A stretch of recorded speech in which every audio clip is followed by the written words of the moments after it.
All right, let me test mics, man. Because as usual, when it's something positive, the interruptions gotta come. When it's something productive, forward thinking, the interruptions gotta come.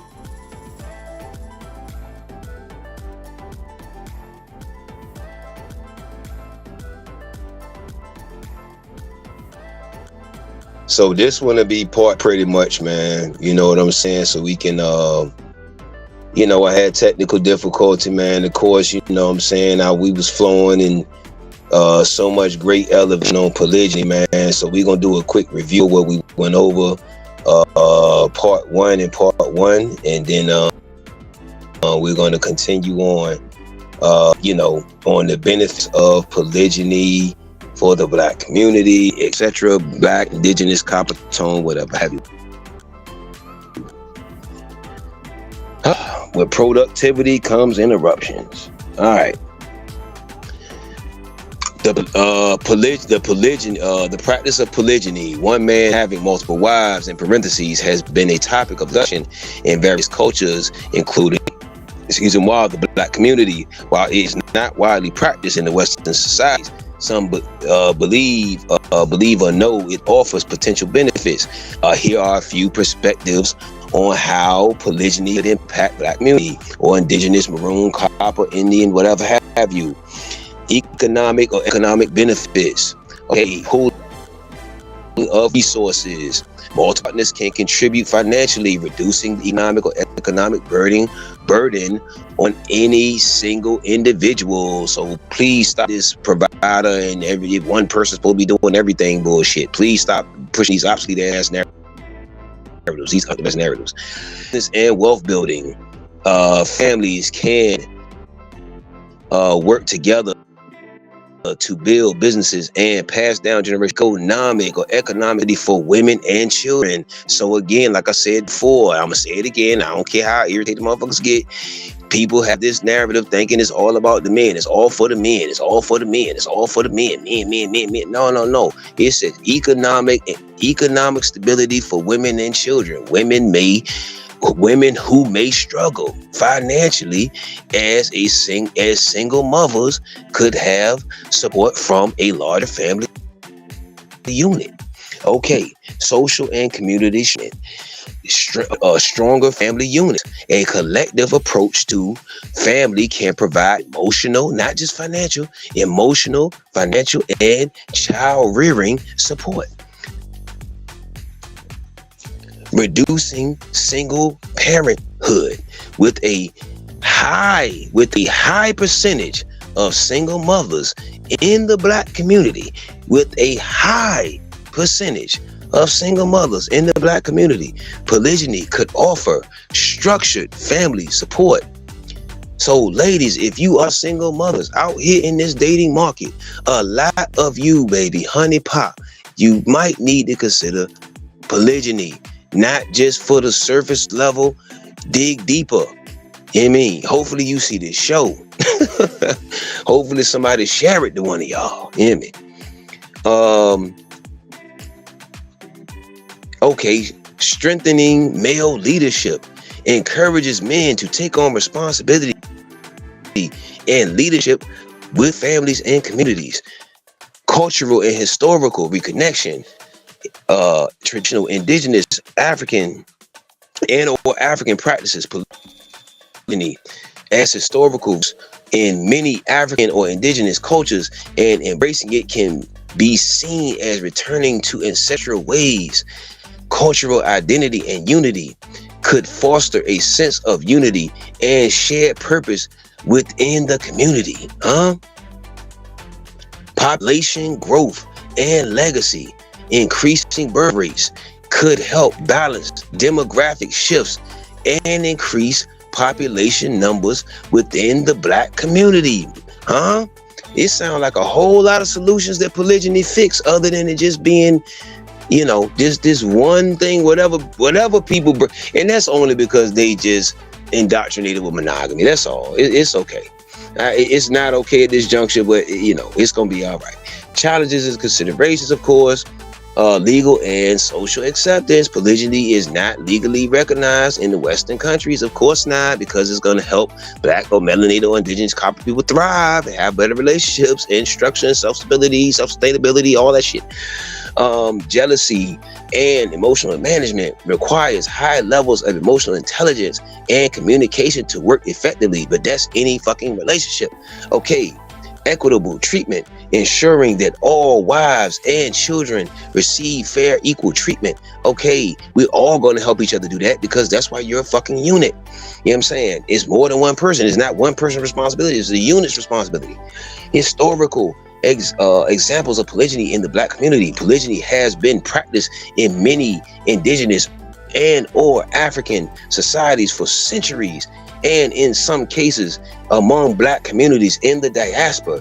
Here's some critical and historical cultural references. Traditional indigenous African societies in many African nations, polygyny was a norm, practically among leaders, wealthy individuals, and those individuals and those involved in agriculture.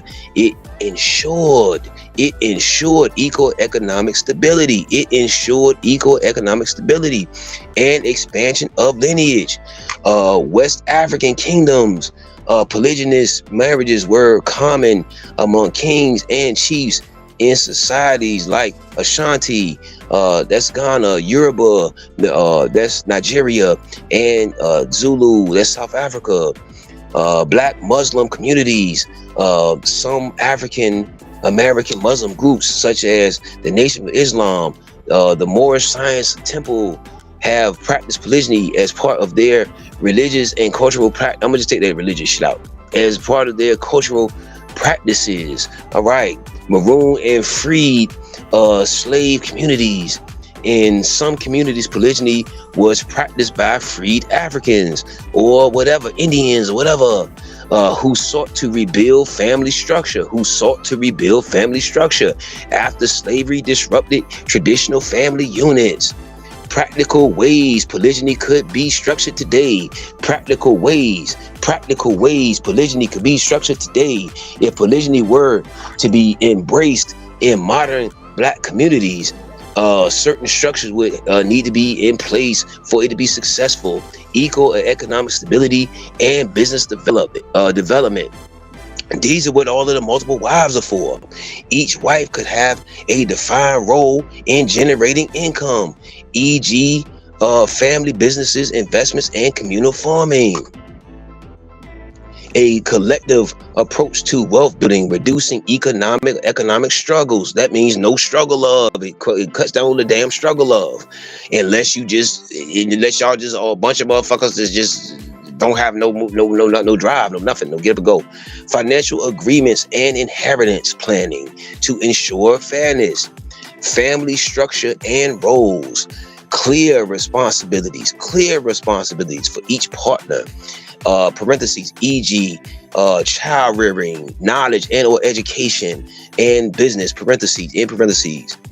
Open communication and conflict resolution strategies to ensure harmony.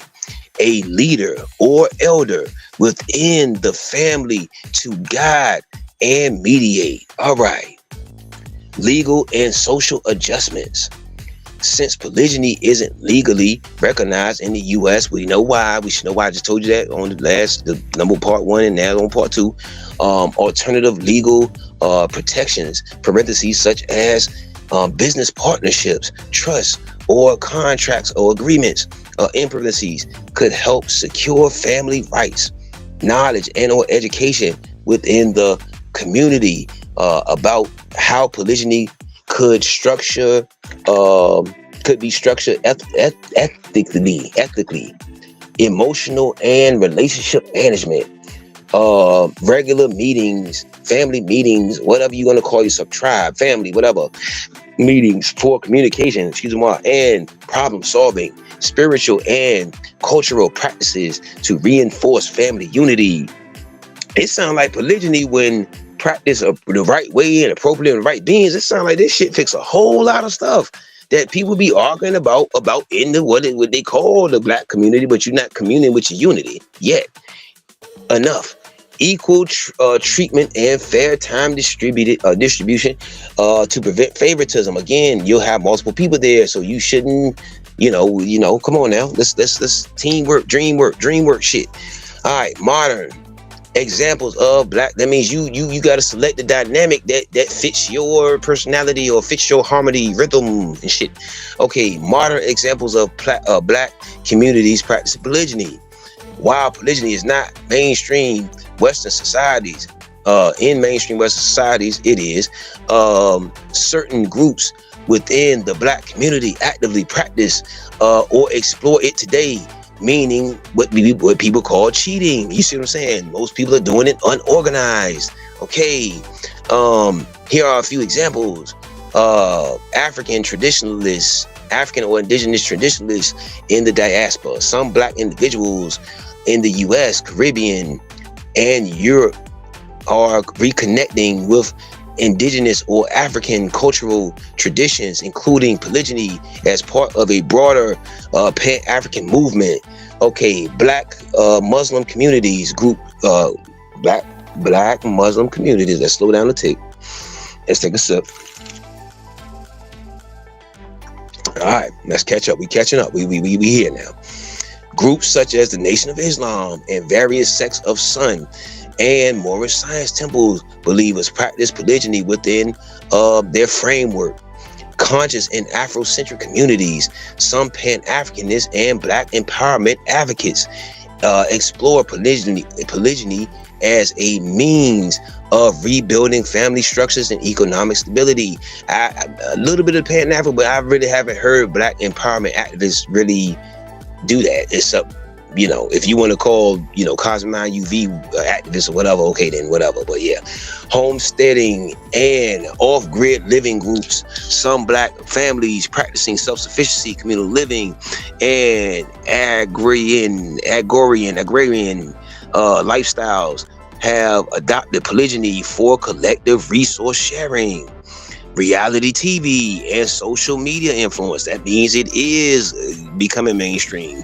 Shows and influencers discussing polygynous relationships are growing. That means it is getting on mainstream.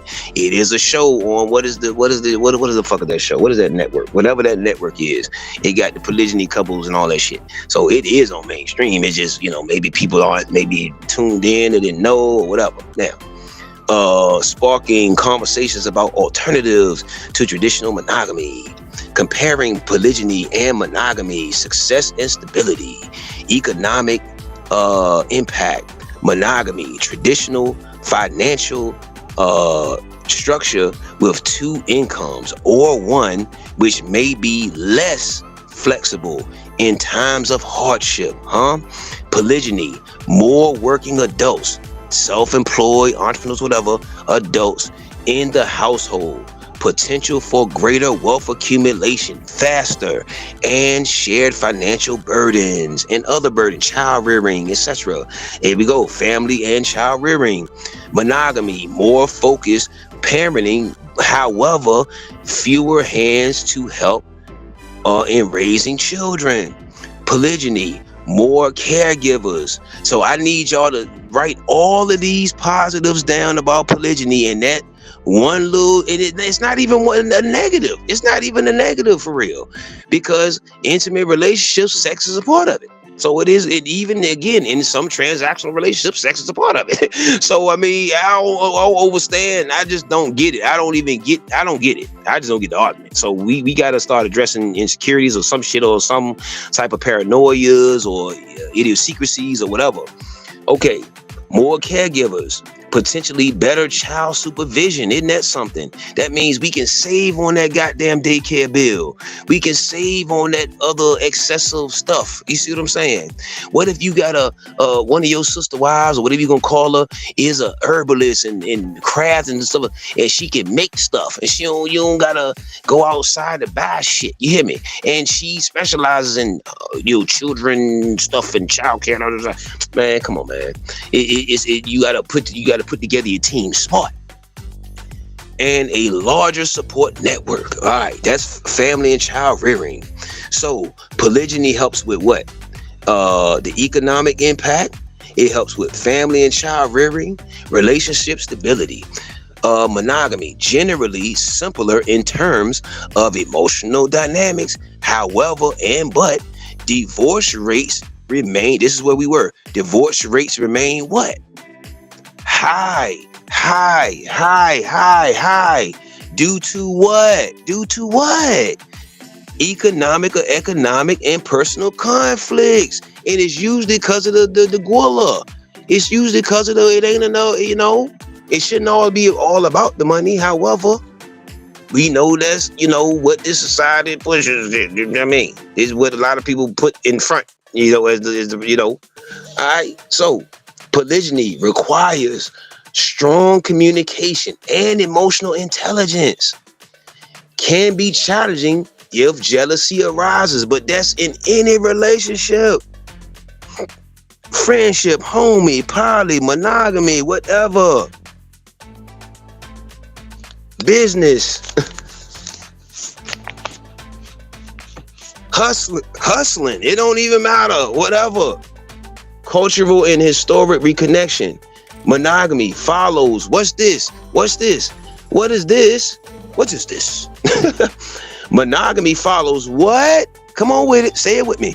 Western societal norms. So when I be saying this shit is obsolete, that a lot of y'all shit, the talking points and these goddamn dumbass shows that get a lot of popularity, this shit is obsolete.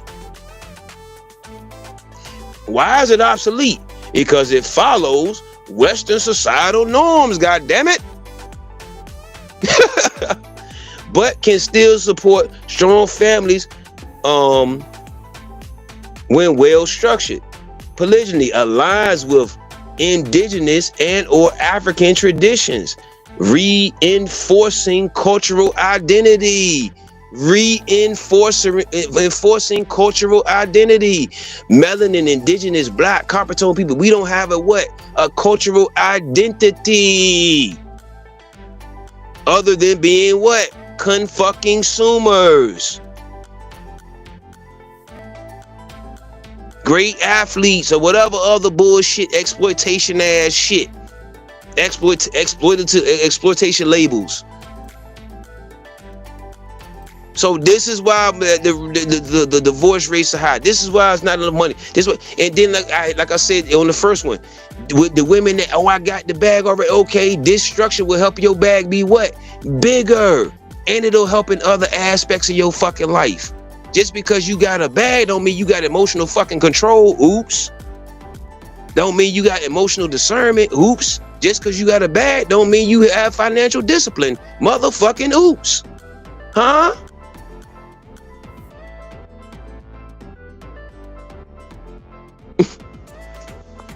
How many people, I told you, people that win the lottery go broke in less than 2 years, nigga. So what you saying?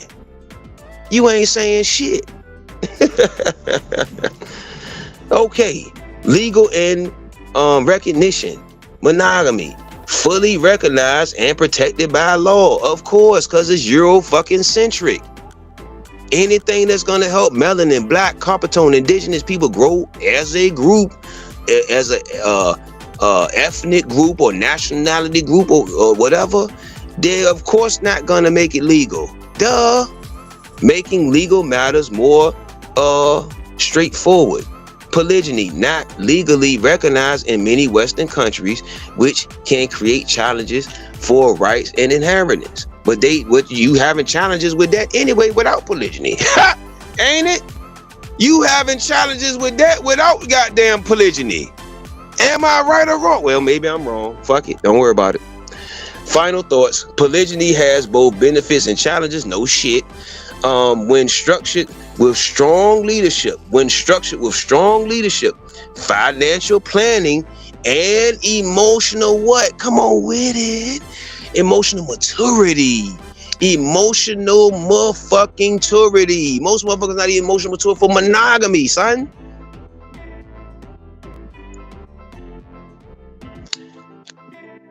It can offer economic, social, and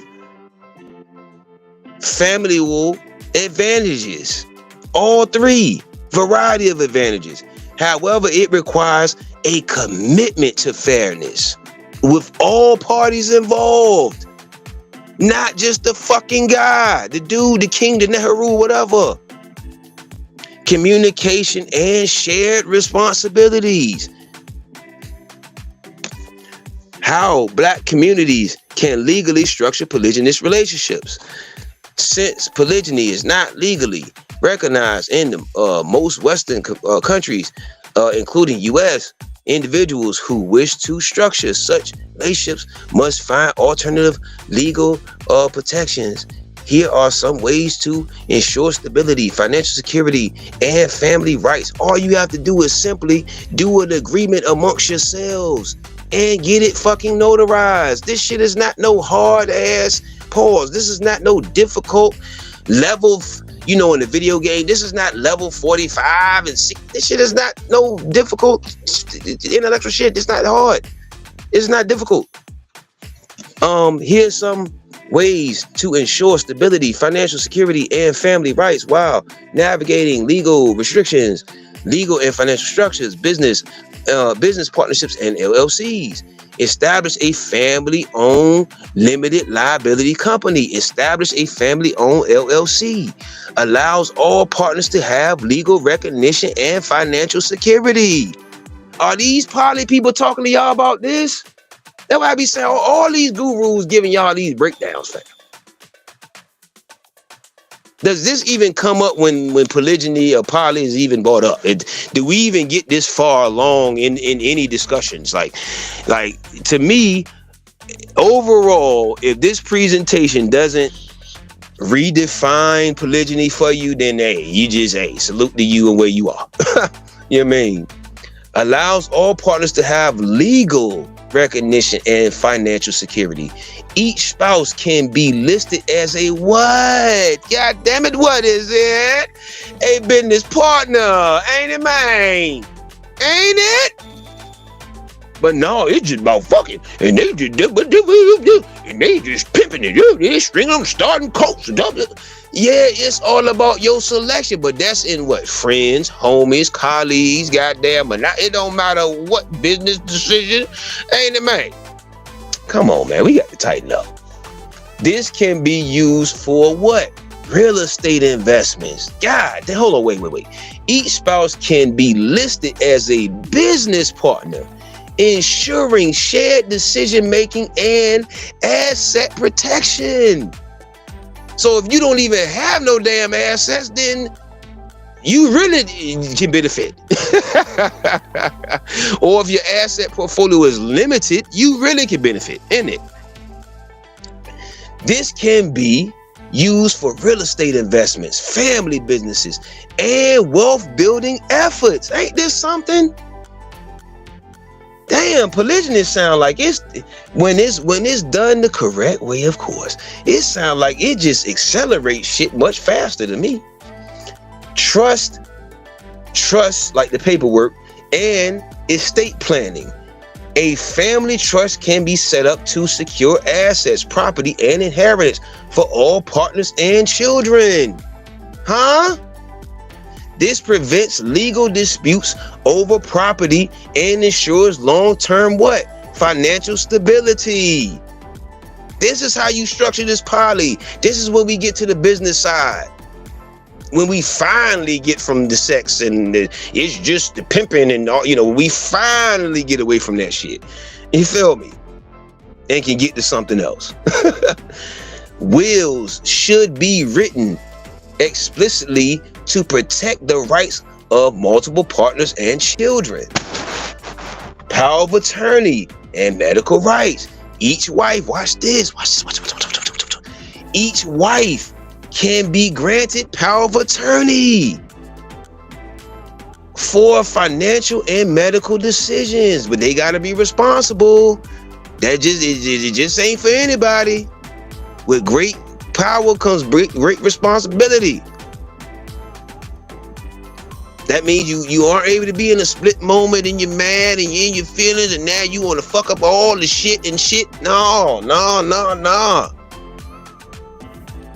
That's why they said the emotional intelligence and maturity, it has to be, and we're not talking about in the representative phase and in the honeymoon. We talking about you. It has to be just in your RNA, DNA, whatever. You hear me?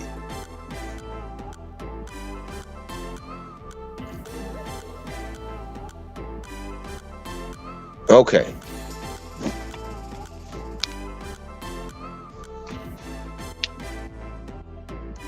Legal recognition of children and family rights, co-parenting agreements. Watch this.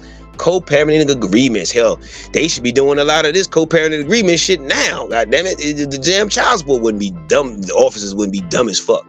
Anyway, legal documents can establish parenting responsibilities, financial obligations, and custody agreements to ensure all children are legally protected. So, ladies, if you have outside children and you come into a couple that don't have no children, or y'all doing the blended family with the children thing, we gotta have some agreements so the baby daddies or the multiple baby daddies or whoever the something,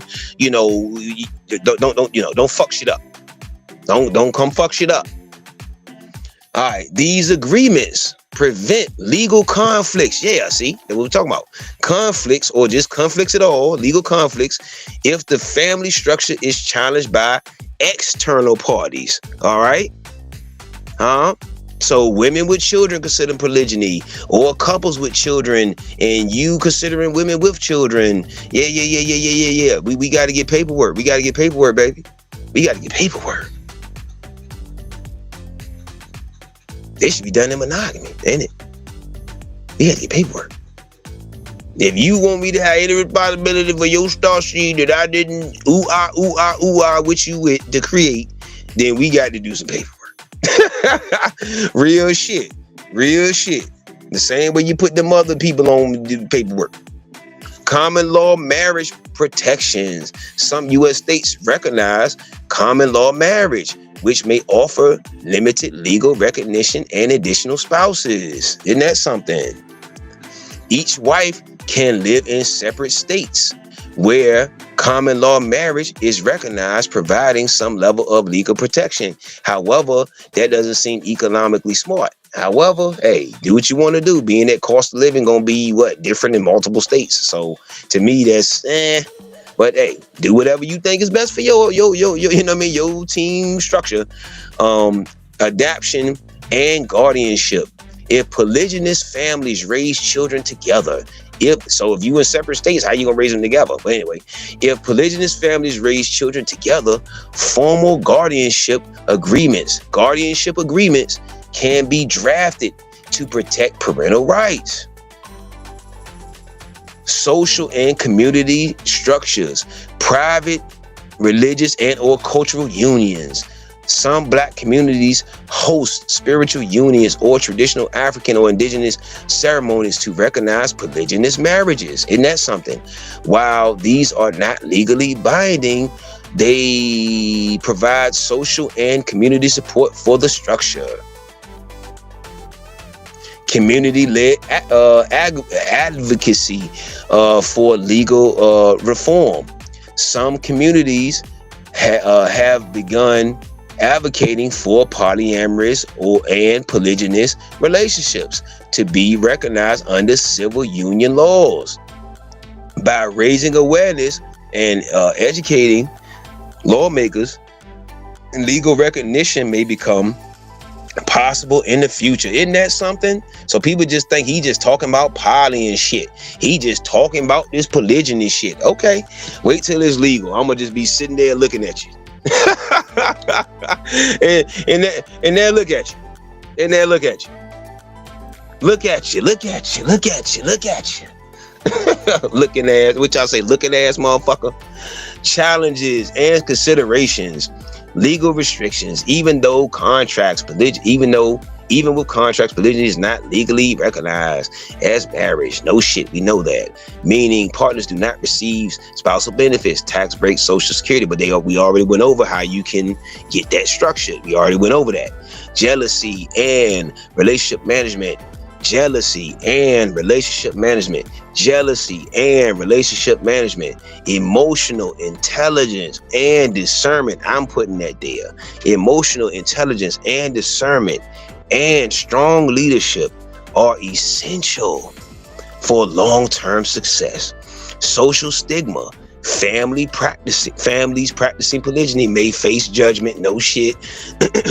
But you getting judged anyway by the motherfucker in monogamy that you dealing with.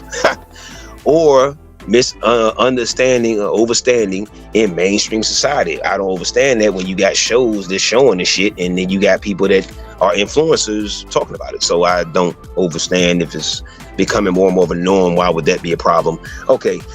For black communities, for the people that, you mean the unknowing motherfucker? So they're not even important. You mean the uninformed motherfucker? They ain't important then. Shit, you feel me? For black community and the ones that don't want to know, they definitely not important. For black communities interested in polygyny, final thoughts, for this portion. For black communities interested in polygyny, structuring it legally through business partnerships, estate planning, and legal agreements amongst yourselves, fam. Goddamn, ensures financial security and family stability.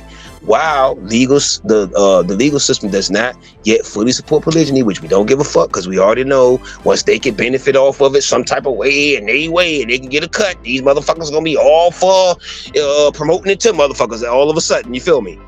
We know how this shit goes. We should know how this shit goes by now. You know what I mean? When they can get a significant cut or some type of control over that shit, then these motherfuckers gonna be all in. You feel me? Strategic planning can help families navigate these challenges. All right. Community building strategies for those interested in polygyny. Building a strong community around polygyny requires careful planning. And whoever left the comment, y'all, before my show messed up on the first one, I got you. I'm gonna let you. You know what I mean? It was a comment. I don't. You know what I mean? It just was whatever. I had to reset. Let me see. Building a strong community around polygyny requires careful planning, mutual support, and shared values. So that means you aren't able to be bringing people on a bunch of different pages together. That doesn't make sense, of course, right? Here are strategies that can help create a supportive, thriving community for individuals or families interested in polygyny. Interested in polygyny. Establishing a strong support network. Communication is key. Establish regular family meetings for discussing roles, responsibility, and challenges. This promotes transparency and reduces what? Misunderstandings. Isn't that something? And when I be seeing the young dude on my page with his young young beautiful women or whatever, his young, feminine energies or whatever, when he go live on or the different, poly couples, I be seeing people ask a trillion, thousand, million, goddamn, pretty much really the same question. How you deal with jealousy? It be the same shit. So, insecure people gonna ask insecure questions. You hear me? But look, I mean, and I get it. And maybe they're not insecure. However, it just kind of, gonna let you know they probably gonna be the jealous one if you were to consider them. But look, develop a conflict resolution process. Isn't this something? Develop a conflict resolution process to manage any emotional issues, such as jealousy or stress. Isn't this something that may arise in a polygynous relationship? This is the infrastructure, how you regulate it and thrive, huh? Support groups, like Black and Poly or any of them polygyny groups, just you do is type it in there. Black polygyny or whatever. And I'm pretty sure it's tons of them. You feel me? Support groups can be formed within the community for shared experiences where families can discuss their successes and challenges in a safe, non-stereotypical, because judgment means decision, non-stereotypical or stereotype stereotypical environment. Shared resources and collective effort. A polygynous family often benefits from a collective approach to resources. This can include pooling finances for what? Larger investments, home ownership, and or what? Land development and ownership. Ain't it, man? Encourage collaboration between families or individuals who practice polygyny. This can amplify business opportunities and financial security for everyone involved, yo. All right, so this presentation on Polygyny 1 and 2, this is for the intellectuals that are a lot bit beyond just the normal reactions and knee-jerk reactions and talking points that people give on polygyny. Establish communal childcare systems. Isn't this something that benefit all members of the community? Communing with your unity. Ensuring children are raised or cultivated with the guidance and support of multiple adults. Isn't this something? So we don't have to keep talking about the broken home and the and the single mothers and we don't gotta do none of that. Polygyny can fix a lot of this bullshit that people keep talking about. And we argue over, and we fight over, and we undermine each other over. When properly constructed and done, here we go. Educating or knowledge the community, make the community knowledgeable on legal protections. Workshops or seminars. I'm organizing me a poly conference soon. It's coming. You see what I'm saying? For people that's monogamous and poly, where we could discuss and get some clarity, man. Cause that maybe shit is not gonna do it no more. And the mics ain't not gonna do it, and the beliefs not gonna do it no more. Workshops or seminars on legal protection, such as creating family trust. People doing that now. Hell, so when it comes to polygyny, it shouldn't be no different. LLCs, wills, and co-parenting agreements will help ensure that families are prepared for legal challenges of practicing polygyny. Financial literacy, should also be taught to ensure everyone in the community knows how to manage income. That means in your tribe, in your community, in your poly relationship, your polygyny relationship. Yeah. Investments and savings to benefit the collective. Not just, see, monogamy is an individual sport for real. And it promotes individualism. However, we ain't gonna get into that. We'll do that another show. Advocating for legal recognition. Advocacy efforts can be directed at legal reform and recognize polyamorous and polygynous families in local or state law. By working with activists and community leaders, the goal can be to gain civil union status or legal protections that would provide equal rights and recognition under the law. See, if you had somebody or one of your wives or whatever was, let's say she knew about the straw man paperwork, she knew about the grants, she knew about different loopholes and all that. I'm saying, if you build your team smart, you don't even have to worry about it because you got everything in house. You figure, you understand me? This could extend to things like healthcare benefits, tax credits, and inheritance rights. Cultural and spiritual connections, reconnecting to ancestral roots. Everybody keep yelling about the ancestors, huh? Isn't that something? Cultural events such as African or indigenous traditional ceremonies, family rituals, and spiritual practices can reinforce the connection to ancestral customs. Hosting family reunions or community gatherings around cultural practices and values, e.g., indigenous African heritage ceremonies, can strengthen the bond within the group. Spiritual support. Many families practicing polygyny come from religious backgrounds. Isn't that something? How come Christians and church people are so against it, but they come from religious backgrounds and it was practiced in the Bible? I don't understand that, but my bad. They don't tell them that. They only push the story of Adam and Eve and it being monogamy and something. I said this before, and somebody said this also. Some people say Eve, and we know the deeper meaning of the symbolism of the Eve and the Adam gene and the Eve gene. I understand it, but let's come down to the simplicity. You feel me? Some say Eve was Adam's second wife or first wife. So, just depends on where you are, who you talk to, where you at, group, you understand? Yeah. Many families practicing polygyny come from religious backgrounds that either support or are neutral about polygyny. We see it's important to create a spiritual foundation for the community that promotes harmony and respect among all members. If religion, and so y'all have to be on the same page with that, then that's gonna be, a conflict of interest. If you got somebody a Christian, you a spiritualist, and you an atheist, or what I'm saying? So it's gotta be some type of common ground on that right there overall.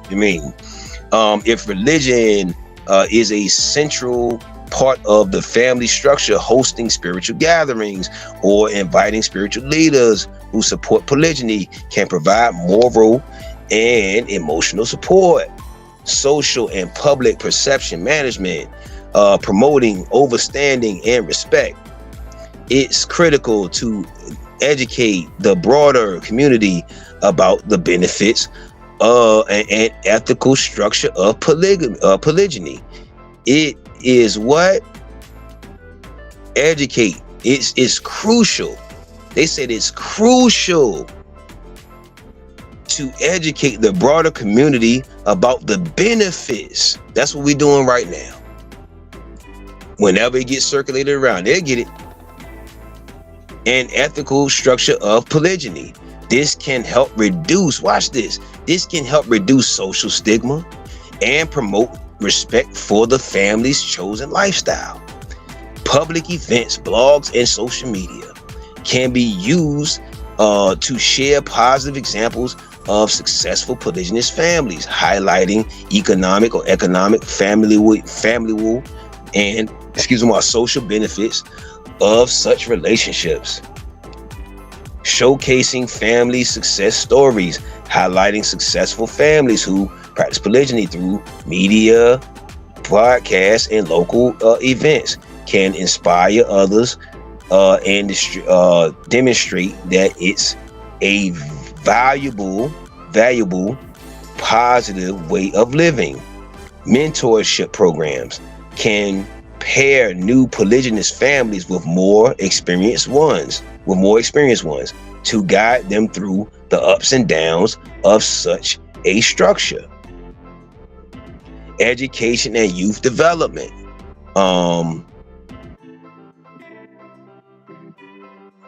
Establishing community schools or mentorship programs focus on creating alternative education models for children within polygynous families that emphasize cultural heritage, financial literacy, and community building.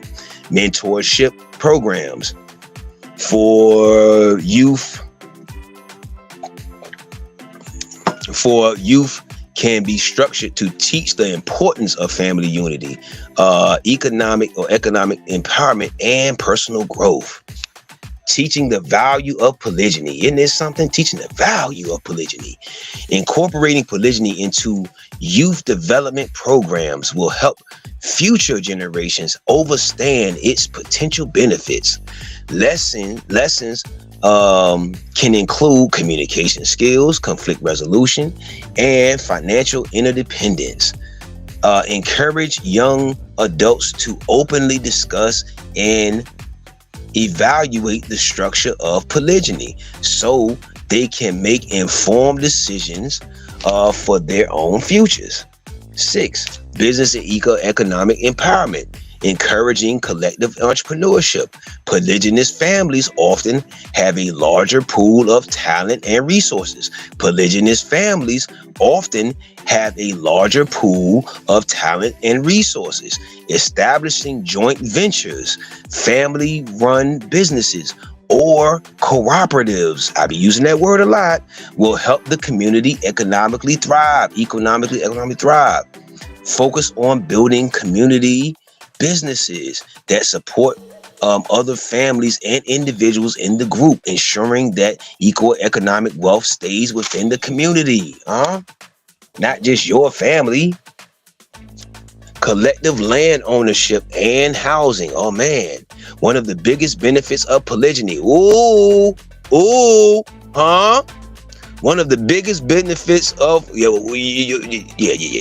One of the biggest benefits of polygyny can be what? Land ownership. Let's say it again. Let's say it again for the win. Let's say it again for the win. Let's give it a spin. One of the biggest benefits of polygyny can be land ownership. Multiple families can purchase large properties together, reducing the what? Financial burden of home ownership.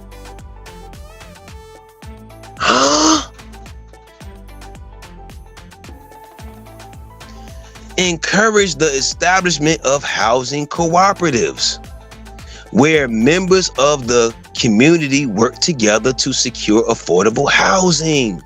Let's go over it again. One of the biggest benefits of polygyny can be land ownership. Man, I love this shit. Love this shit when it's well put together like this.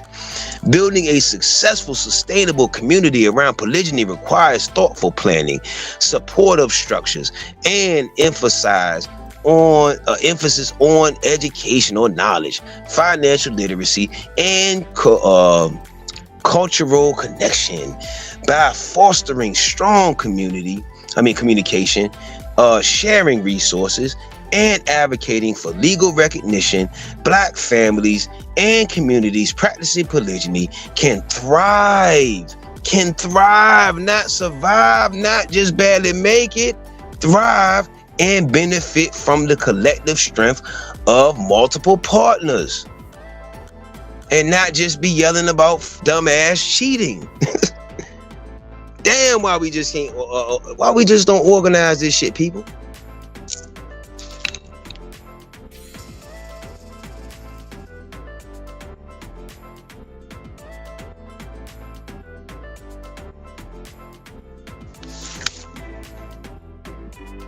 Give me a second, child. All right, let's go. Let's review.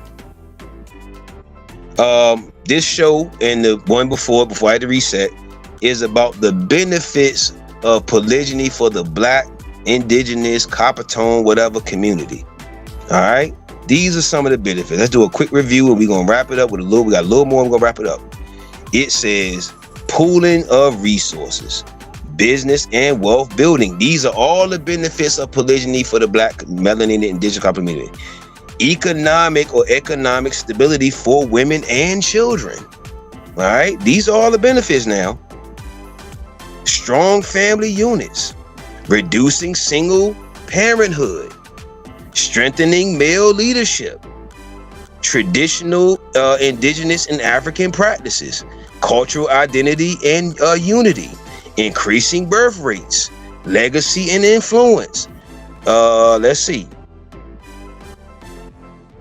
Traditional indigenous and African society. Oh no, my bad. Take that back. My fault. We went over economic stability and business development. Each wife could have a defined role in generating income, family businesses, investments, and communal farming. We went over family structures and roles. We went over legal and social adjustments. We went over emotional and relationship management. You see what I'm saying? We went over examples of polygyny in the Black community, over the tribes and different diasporas. We went over we compared polygyny to monogamy for success and stability. We did comparison and contrast. We looked at economic impact. We looked at family child rearing. We looked at relationship stability. We looked at cultural and historical recognition. We looked at legal and social recognition. We also looked at legal and financial structures with polygyny. We talked about business partnership and LLCs, family trusts. We talked about, it says each spouse can be listed as a business partner, ensuring shared decision making and asset protection.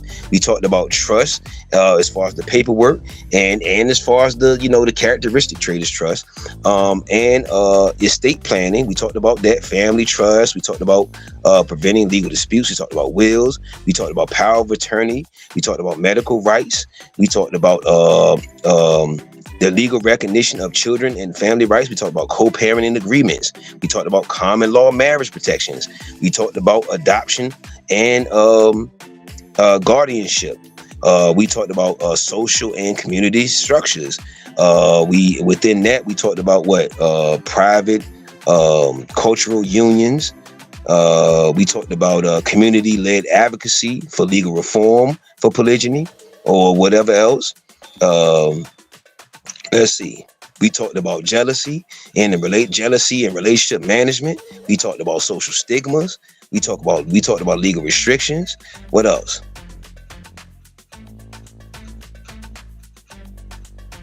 We talked about, in closing, almost establishing a strong network, creating a family cohesion strategy. You see what I'm saying? Hold on, is this the new one? Give me a second. So we talked about a lot of great, positive, and productive and forward-thinking variables that has to do with just relationships considerations overall. Starting a specific incentive within a polygynous community. If you are looking to create a support a polygynous community, focus on key incentives that strengthen both the social and economic aspects is crucial. Both are below. We have several steps and ideas of starting incentives. In a polygynous community. Start a polygynous family support network. Objective: to provide a safe space for families practicing or interested in polygyny to share experiences, resources, and advice. Steps to start: create a mission statement outlining the purpose of the network, e.g. emotional support, business management, cultural education, in parentheses. Organize regular meetings or online forums where members can discuss their challenges, successes, and share resources. Invite guest speakers, parentheses, cultural leaders, legal experts, or family therapists, in parentheses, to discuss the unique needs and benefits of polygynous family structures. Offer mentorship programs, pairing new families with more experienced families practicing polygyny. That means get with the people that's been doing it longer. Simply create a community directory listing local businesses, services, and resources owned or supported by polygynous families. That would be smart. Establish a community cooperative or business hub objective to leverage collective resources and talents within the community, encouraging entrepreneurship and shared business ownership. Steps to start. Assess skills and interests within the community. Identify which types of businesses and industries would benefit the most, e.g. agriculture, real estate, or arts, in parentheses. Set up an LLC or cooperative model for the community where all families have equal ownership and decision-making power. Provide training sessions on business skills such as budgeting, marketing, and business management to ensure everyone is equipped to contribute. This is why the team you put together, polygyny you put together, everybody has to have intellectual properties also, have to. And we have to be willing to be taught things of that nature, teachable. Fundraising and capital. Explore options like crowdfunding, government grants, or community investment to raise capital for the cooperative. So like I said, if you have somebody on your polygynous couple, whatever, they already know how to write grants, they already know all of that shit, then I mean, that's just, it just makes it easier. So it's not just about just bringing anybody together. I'm pretty sure this guy Neo in this picture these women are just not just eye candy and they just around as dead weight. I'm pretty sure they're benefiting each other in multiple facets, other than just sexually. Let me see. Create a business plan for the cooperative that includes goals, profit sharing, and community impact. Encourage investment in property or land where families can work together, reducing the financial burden or purchasing land individually. Isn't that something? They don't even understand all the burdens. Legal education or knowledge and advocacy program. Objective to educate members of the community about the legal complexities of polygyny and advocate for changes in laws that can support polygynous family structures. Steps to start.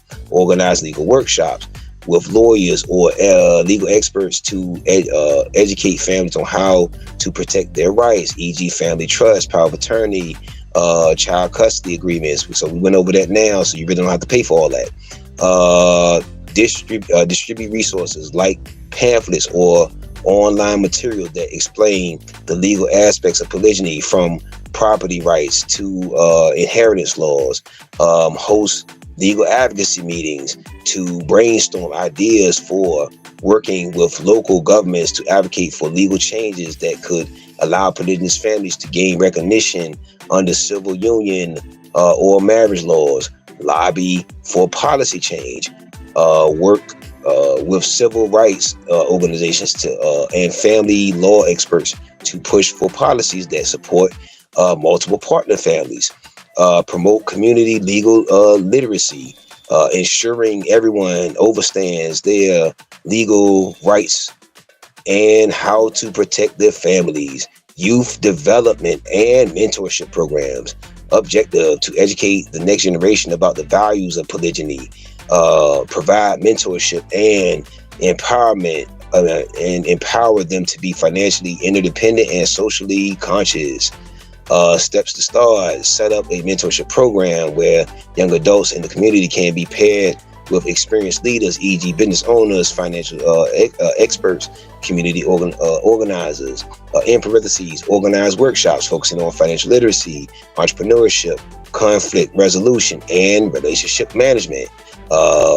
Create youth leadership opportunities to teach young people how to manage relationships, finances, and community incentives effectively. Start a youth cooperative or a small business that allows young people to develop business acumen and practical skills with guidance from older community members. Focus on cultural pride and education or knowledge. Teach youth about the history of polygyny. Teach youth about the history of polygyny in indigenous African cultures, the economic benefits, and how to maintain strong family structures. Cultural and spiritual revitalization incentives. Objective to reinforce cultural ties and spiritual practices that support the values of polygyny, creating a sense of belonging and community identity. Steps to start: organize cultural events such as African heritage or indigenous heritage celebrations, spiritual gatherings, or other family rituals that emphasize the unity and collective growth. Promote indigenous or African-centered spirituality or other philosophies that embrace polygyny in a positive light.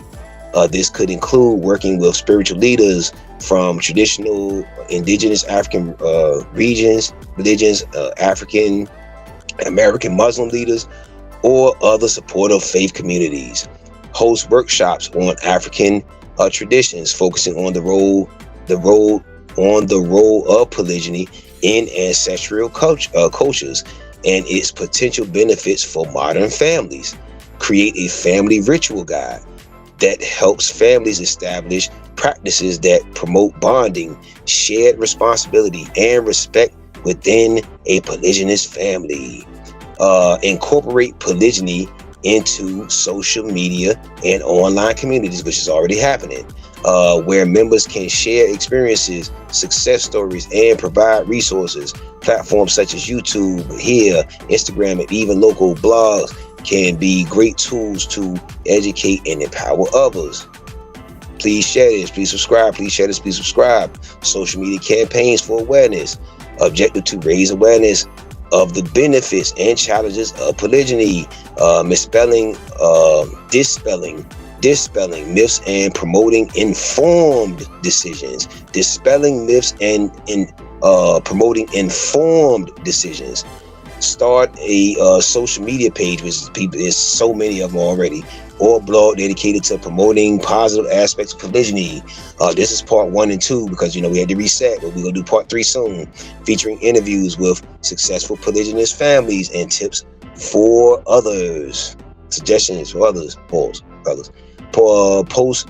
knowledge and educational content about how polygyny can work in modern society, like we're doing now, focusing on economic, social, and family benefits. Create a YouTube series or podcast where you talk to different families, cultural leaders, and experts about their experiences with polygyny.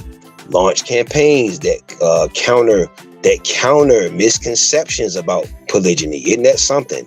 Such as the idea that it leads to inequality. Ooh, a lot of motherfuckers say that, huh? Or social issues. Use facts, not opinions. Use facts.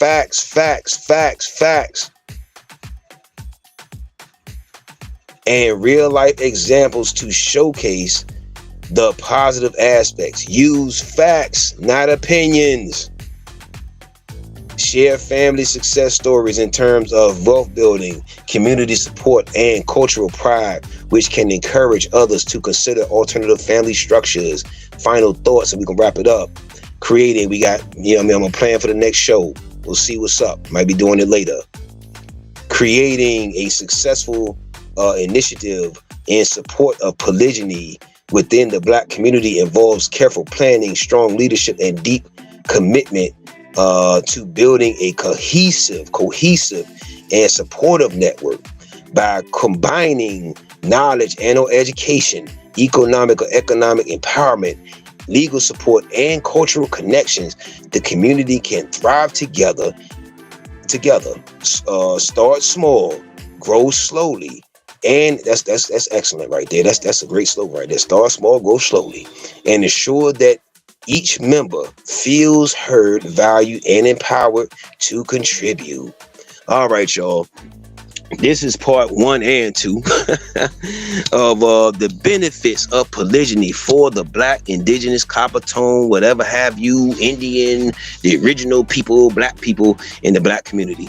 I really hope you enjoyed it. Please share, please donate, and yeah. Make sure you subscribe, man. And then guess what?